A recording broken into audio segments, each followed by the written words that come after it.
Hi guys, today we will talk about how to turn on sync your contacts on your Pinterest app. We will go to turn on this marker now. How we can do that on your Pinterest app. All you have to do, you just go down, you click here on save, then you come to this window here or your profile, then you just go up, you click here on app, then it's going to show for your window like this.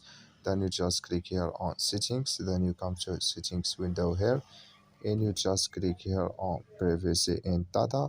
Then you come to privacy in data here, and you just come here to sync your contacts. Then you just click here on this mark, then like you see, you click here on allow access. Then yeah, like you see, this color show for us, that's meaning your contacts is turned on now. So you just click here and allow, and it's going to work with you. Thank you for your watching. Don't forget to support us by liking, subscribe, and see you in next video. So see you next video.